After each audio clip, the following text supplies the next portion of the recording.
This idea that Wolfman and the other characters have different perspectives was something that was really interesting to me from the very, very beginning. You know, I'm always trying to find something different. You know, movies take a long time to make. So you want to know that you're trying for something unique. At least I do. I like to hang on to that unique thing like a life raft, you know. And for me, in this particular movie, that unique thing was the idea of shifting between perspectives, and that when you were in this animal perspective, you could not understand human beings and you could see differently. You can see in the dark, you're seeing different things, your color spectrum is different. And then the camera could float around the room and switch into a more human perspective. I just couldn't wait to shoot that. And it was really important to me to get that right. I adored this movie, and I am such a fan of the Universal monsters, and you've done, I think, the impossible in modernizing something that is so beloved without sacrificing either.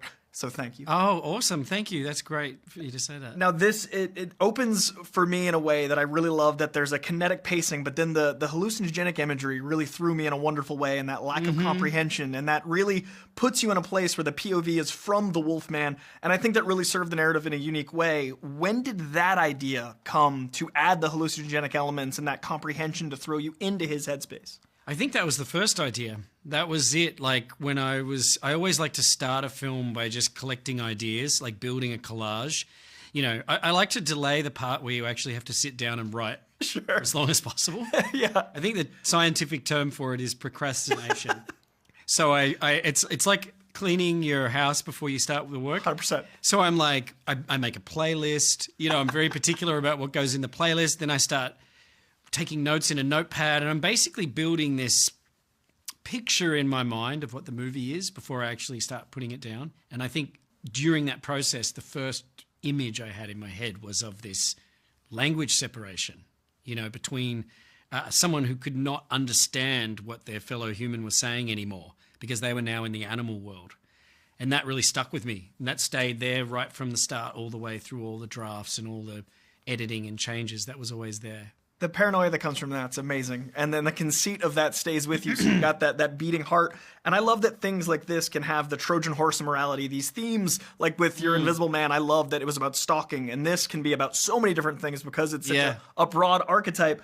And with the family and generational trauma, and with this being, I know, born out of the pandemic, have you found any closure that you got as a creator in getting through the work of discovering the trauma and processing it? I think so. I mean, you know, I lost my brother-in-law close to the start of this shoot. It was a really shocking time, and it was, you know, pretty soon after that happened, I was shooting the movie.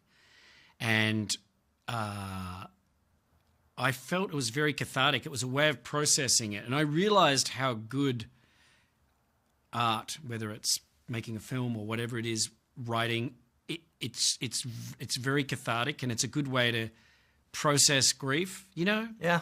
So I found the film was a unique experience in that way, because I was experiencing in a way what the characters were experiencing. I was feeling this like grief, but I was putting it all in the film. You know, I was trying to work through it, you know, on the job. So yeah, that's the one thing I think I'll really take away from this movie, is that kind of memory of that time. There's so many great moments of parenting. There's a scene on the street in New York that is one of my favorite parent scenes I've seen in years, and it's really powerful because it's conveying the theme of the film in a moment, which is always the goal of, especially in the beginning of the film, getting that across. Was there anything that informed your life in real life now after discovering something through a character, like whether as a parent or your relationship to your parents? Is there anything that's affected you with your lineage? Yeah, I think so. I mean, one always informs the other. Like, it's like when you write a scene, you write this version of real life that you can control. Sure. So I can make myself the perfect dad or the worst dad. It's all about the pen, right? So it's a good way of, when you put something down in a film, you can step back from it and look at it and step outside yourself. And I realized, you know, there's a scene in the film where the father is shouting at his son, and you when you're stepping outside of that, you see how ineffective that style of parenting is. Interesting. You know? So you learn from the character in real time. Yeah, I'm the one writing it, but I'm also learning from it. That's amazing. I love that. Yeah. Now, the idea to make this more grounded in modern day versus doing it in a period, but also to make it more grounded in less of the supernatural elements, I really personally enjoyed the disease element because I think that adds to the tendency to carry things through family lineage and the way we have trauma that we can't solve. What was that impetus in your storytelling narrative? You say you always start with like visuals and like sound and creative procrastination, but when did the idea of making it something that was not supernatural come to you? I think it was pretty early on. You know, I was thinking about the Invisible Man and I was thinking about the way I like to tell stories. And I think for whatever reason, I'm just magnetized towards grounding something in reality. As a filmmaker, as a viewer, I like to watch, you know, all sorts of things, you know, as garish, as big a production as possible. But as a filmmaker, for some reason, that seems to be my language. And so immediately I was thinking like, how do I take this out of the realm of the occult and bring it more into a disease? So that was everything. Even the visuals of the little things that I would find on the internet and sort of build a collage, it was all medical stuff. Interesting. There was none of the lore. It was more about medical, you know, disfiguring diseases and things like that. And that translates, and it feels so practical and real, which I love superhero stuff. I love tentpole stuff, but it's nice to have the dichotomy in film, especially in a big movie like this, that feels small and big simultaneously. Yeah. And I love that, to me, there's an Easter egg, and I don't know if it was intentional, but I gotta know, to a film of yours I adore, there's a certain set piece that ties into animal lore of, you know, the way animals can do things, show their animalhood. How early on in the script process was the decision to kind of tie into your own lore of your filmography? It was pretty like, because as I was writing it with my wife and as we were going through it, you know, you're doing two things. You're building these characters and making them authentic, but I'm also thinking about set piece scenes, big moments in the film, because you want to give people, you know, popcorn's expensive these days, right? Sure. If you're going to get them into a theater, I want to give them their money's worth. I want them to come away having been on this big ride. So I'm thinking about these set pieces, and when I got to that moment, I was like, could I? This is sitting right there. Yeah, could I? Would I? I couldn't. But no, I thought of it more from the animal angle, and then when I was on the set, it really hit me like that this was a full circle moment. It's so perfect. And it's an Easter egg without being an Easter egg. Right, without directly being. It's so perfect. There's one direct Easter egg in there that you might admit. There is a little jigsaw puppet. Oh, is there? Yeah, there always is. In every film, I put one. Oh, that... You can look for it when it comes out after you've seen it. Yeah, pause again. Yeah, I'll be there tonight. I'll look. Yeah, exactly. Awesome. So my last question for you, tying into that, actually, you work with James Wan a lot and have from you know the beginning, and you guys were filmmakers coming up together. But I also know you used to interview filmmakers for Australia, and I'm wondering, and especially Wes Craven, were there any directors you interviewed on your come up that you'll hear the advice of when you're filmmaking? And have you worked with anyone that you interviewed before that now you're work associates with? Wow, it's interesting. You know, one thing that really sticks with me is I was interviewing Tim Burton. And so he was visiting Australia. I think he was promoting Mars Attacks. Sure. And which I think is an underrated Tim Burton film. Completely agree. And so I'm sitting there and I'm like, wow, I'm interviewing one of my heroes here. And between setups, that's when I would get in my fan questions. Sure. You know, while they're setting up the camera, I'd be like, so tell me, and I said to him, I was like, what does it feel like to be on the set of Batman? I mean, that's such a big movie. Like, how do you even steer that ship or whatever? And he said, I never know what I'm doing. Like he was so honest. I had this moment where I was like, oh, there's not some big secret. Like, none of us know. We're all just grasping at straws. And it kind of somehow made it more attainable, a film career, rather than feeling like this distant island, a VIP club that I'll never get into.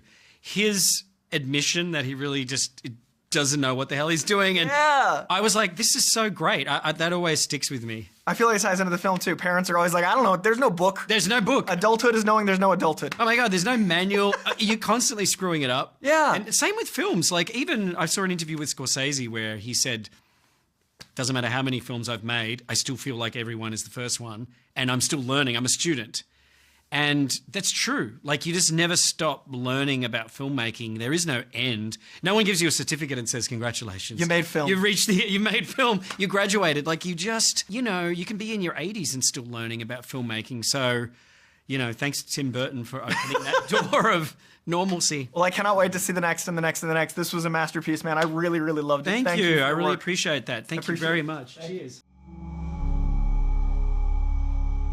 We don't get to spend too much time with Blake before things start going awry. But again, you just get a sense that he's a man who sort of loves his family, his daughter, and then pretty quickly things start going wrong. So, I mean, psychology of it for me was, again, just trying to figure out, through the transition, what that would feel like and how much human comes out and then how much animal comes out.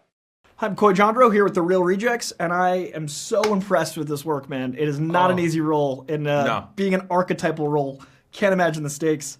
I heard you basically were booked off a small two-person play to Aubrey Plaza, which was the opposite environment, I imagine, being on a contained set. What was it like from the actor's side to hear that a studio approved, a director was looking at you from doing work that, feels like you're doing it to a few people, suddenly turns into something like this? Yeah, I mean, I started talking to Leigh a little bit beforehand. He came to see me in the play. I was joking around that he saw me overact a lot, and he thought maybe I'd be perfect for it. But then we chatted a lot after. Once he, decided that he wanted to work with me, and we had just a ton of great conversations leading up to it. While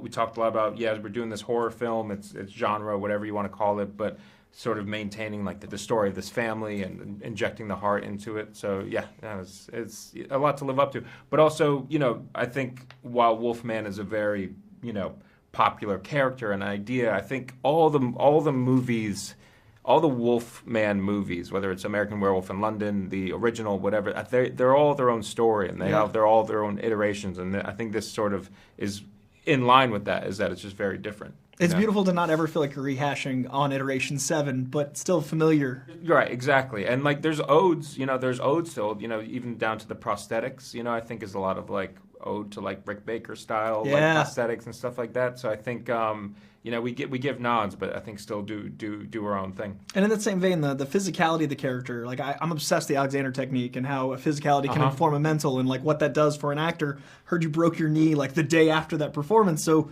you were rehabbing on this film. Yeah, luckily by the time I came to shoot, I was like pretty good. I was like 85% or whatever, whatever you want to call it. So that was lucky. But we use some of it too. I obviously had to change a little bit of my posture and physique and how I walked and stuff like that anyway, so maybe it helped. I was just curious, the mental pain, like you had just gone through something so painful and this transformation looks so viscerally painful. I was just wondering like how much that informs, and if you use a sense memory of something that traumatic for your body to be mutilated accidentally and then... Yeah, I mean, like I don't want to make, I tore a meniscus in my knee, so like, it hurts, but it's not overly dramatic, so it's not like I'm going to use this for my character, you know what I mean? It's Aragorn like, kicking the helmet. No, I mean, it's still a lot of pretend and make believe, but I have to give, I did a lot of work on that, but I give credit to Arian, the prosthetics designer, because until you put all those prosthetics on, and it like that does a lot of work for you. It helps shape your body a certain way. Some pieces are heavy, so your chest caves in and your shoulder rolls over, and it helps you kind of make shapes that you imagined. Now, with that transformation, obviously movies they rarely shoot chronologically. I imagine finding your way into that level of transformation mentally, did you have like totems or anchors or like this day I'm this transformed at this point in the movie, because you don't shoot it in a way that your mind would linearly attach to? No, that's part of the work is I have to kind of keep track of that, but I have help with that. Leigh obviously helps, and the prosthetics also help with that, because there's stages of prosthetics, so it's a good reminder of like when I have this stage of prosthetics on, like you're like, oh right, that's the sort of mental state, whether it's 80% animal, 20% human, whatever you want to put the levels on. They're good reminders for that. Was that fun for you as an actor to play the equalizer, like to kind of get into it and like this day is going to be this? Yeah, no, I think that's the fun of it, especially because it's sort of like we talk about The Fly a lot in terms of how, that character sort of slowly is changing and progressing. And it's those little details that you get to show that I think are the most exciting things in it, From a directing standpoint, I really love that, speaking of stage plays, the lighting in this often feels like a play, and especially going into your kind of intimate space, like a mind view. When you were reading the script, were there moments that you particularly attached to that you were curious about seeing on screen, and how did they translate once you did see them on screen? Yeah, absolutely. I mean, like call it whatever you want to, like wolf vision kind of thing that's happening. All that stuff, a lot. What I love is that him and Steph, our DP, a lot of that stuff is done in camera and practically. Like, yes, there's visual effects added to add, certain flavors, but I mean, on set, a lot of that stuff was happening in real time. The lights would shift, I've been talking about. There's that scene where the change is starting to happen, and then everything sort of goes dark around him, and it then feels like a spotlight. Yeah. And you know what I mean? And that's incredibly theatrical. You know what I mean? And juxtaposing that, I love that the horror elements feel like haunted house almost in their set pieces. There's like a roller coaster of a journey through locations. Yeah, exactly. When you're playing in that, reading the script onto actually being on set, did the moments that you imagined in your mind's eye and then physically being in the space, did anything change in how you saw how you'd portray the character between your pre-production to your production once you were physically in a space? Yeah, things change. You know what I mean? And I think that's part of like that's part of the collaboration, and that's part of like the journey of it. I mean, you can sort of, before the movie, you can come in with all the ideas and prep and things that you think you're going to do, but I kind of like that when you have to sort of throw all those things out the window and just sort of, play the scene that day. You know what I mean? And or try something that day. Again, like a lot of my preparation was just sort of coming with like a big bag of ideas and being able to pull those out when need be. Now, I don't have any kids. I want kids, and one of my favorite kid scenes in years is the one with you and your kid on the street in New York. That's so connecting and so wonderful. Yeah. And immediately reframed in a way that I imagine Leigh's talked about. Reframing parenting is learning from the characters you write. Uh-huh. Has that informed anything in how you see like raising kids, or informed any of that? Because it's such a beautiful human moment, and it's scripted, but it feels so real. Yeah, no, it's beautiful, and and that the theme of like that sort of generational parenting thing is very present. Sure. I mean, you see like the character of Blake as a young kid, and he has a very militant father, and then flash forward to him now as an adult, and he has a daughter, and he's sort of trying to raise his daughter not the way his father raised him, but yet you can't help but certain things that you inherit. Yeah. So he's sometimes overprotective of her, and he doesn't like that, and then the events that then take place in the movie sort of force you to sort of jump, your instincts kick in, human instinct, and that's what's sort of beautiful about it. It's like the basic things of just protect and survive and that kind of stuff. And I think that's very present throughout. In that same vein, but for you as a person, I imagine the life experiences you brought to the role, a lifetime of living the butterfly effect of everything led to this moment. Was there anything that you see the world differently, whether it's a visual or an emotion that you got out of playing something so animalistic, something that shifted in you've noticed since? I'll say something me and Leigh talked about too, again, talking about like tragedy to inject and like, we related a lot of the wolf transformation to like illnesses and real life illnesses, whether it be like Alzheimer's or something like that, where you see, you're like, you can see someone and you see, but they're like sort of disappearing before your eyes. You know what I mean? And Leigh's dealt with that. I've seen that in my family too, and it's scary and it's sad. So just sort of not live through that, through a heightened movie like this, but it's sort of. It makes you think about things as you play them. Like a perspective of mortality in general, but especially in a heightened way. Now, the generational trauma element is one of the things I liked most about this, because I thought it was so unique to this version of the story. Yeah. And I really think that the bond between your castmates was the only way to sell that. Like, it's a great idea as a log line, but until you actually connect to your castmates, it won't necessarily serve. How did you connect with this intimate of a cast? Like, did you guys do a lot of pre-production, a lot of rehearsal? Like, what was the actual connection process? Well, Julie and I had known each other before. We both did like our first movie together a long time ago. We didn't have much to do together in that, but I've known her over the years, so it was nice to sort of reunite on this, and there's plenty to do together on this one, so that was great. And Matilda's just you're always wary when you're working with kids sometimes, because you never know, but she's like more of a pro than anybody, and she gets it and would do these scary scenes, but then have fun, between takes. And so I think really it was just about keeping the mood light while doing stuff like this. was the important thing, yeah. Now, you mentioned Julia Garner. Her physical presence is always so strong in everything she's in. She just has this force, even for such a small human. And I'm really excited to see your movie with Cole Meany and Barry Keoghan, and you're working with these forces of nature actors.